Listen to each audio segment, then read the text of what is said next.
ನಮಸ್ತೆ ಮೇಡಮ್.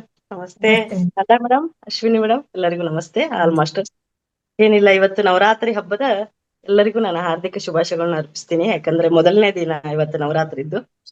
ಶೈಲಪುತ್ರಿ ಅಂತ ನವರಾತ್ರಿಯ ಮೊದಲನೇ ದಿನ ದೇವಿ ದುರ್ಗೆಯನ್ನ ನಾವು ಶೈಲಪುತ್ರಿ ರೂಪದಲ್ಲಿ ಪೂಜಿಸ್ತೀವಿ. ಅದ್ರ ಬಗ್ಗೆ ಒಂದು ನಿಮಿಷ ನಾನು ಇದು ಹೇಳ್ತೀನಿ. ಅಂದ್ರೆ ಇದು ಪ್ರಥಮ ದಿನ ಆಗಿರುತ್ತೆ ನವರಾತ್ರಿದ್ದು. ಶೈಲಪುತ್ರಿ ಅಂತ ನಾವು ಆರಾಧನೆ ಮಾಡ್ತೀವಿ. ಶೈಲಪುತ್ರಿ ಇದರ ಅರ್ಥ ಅಂದ್ರೆ ಪರ್ವತ ರಾಜನ ಮಗಳು ಶೈಲಪುತ್ರಿ. ಇಲ್ಲಿ ಶೈಲ ಅಂದ್ರೇನೆ ಪರ್ವತ ಅಂತ ಹೇಳ್ಬೋದು ಅದ್ರ ಅರ್ಥ. ಪುತ್ರಿ ಅಂದ್ರೆ ಮಗಳು, ಅಂದ್ರೆ ಪರ್ವತ ರಾಜ, ಹಿಮಾಲಯದ ಪರ್ವತ ರಾಜ ಅಂದ್ರೆ ಅವನ ಮಗಳು ಪಾರ್ವತಿ ದೇವಿ ಆಗ್ತಾಳೆ.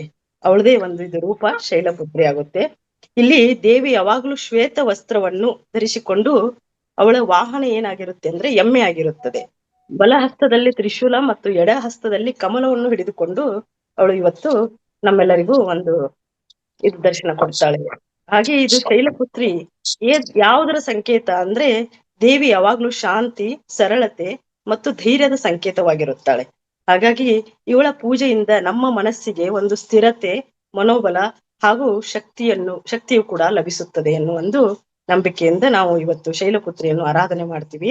ಹಾಗೆ ಈ ಮೊದಲನೇ ದಿನದಲ್ಲಿ ನಾವು ಕಲಶವನ್ನು ಪ್ರತಿಷ್ಠಾಪನೆ ಮಾಡಿ ಶೈಲಪುತ್ರಿಯನ್ನು ಆರಾಧಿಸ್ತೀವಿ. ಅಲ್ಲಿ ಅವಳಿಗೆ ಬಿಳಿ ಬಣ್ಣದನ್ನೇ ಮೇನ್ ಸಂಕೇತವಾಗಿರುತ್ತದೆ. ಇವತ್ತೆಲ್ಲಾ ಕಡೆ ನಾವು ನೋಡಿದ್ರ ಪ್ರಕಾರ ಬಿಳಿಗೆ ಬಹಳ ಮಹತ್ವವಿದೆ. ಅದಕ್ಕೆ ಅದು ಶಾಂತಿ ಮತ್ತೆ ಇದಕ್ಕೆ ಸಂಕೇತವಾಗಿರುತ್ತದೆ. ಬಿಳಿಯ ಹಣ್ಣುಗಳಾಗ್ಲಿ, ಬಿಳಿ ಹೂಗಳಾಗ್ಲಿ, ಬಿಳಿಯದನ್ನೇ ಎಲ್ಲ ದೇವಿಗೆ ಅರ್ಪಿಸಿದರೆ ಅದರನ್ನು ನಾವು ಫಲ ಪಡ್ಕೊಳ್ಬಹುದು ಅನ್ನೋದು ಒಂದು ಪ್ರತೀತಿ ಇದೆ.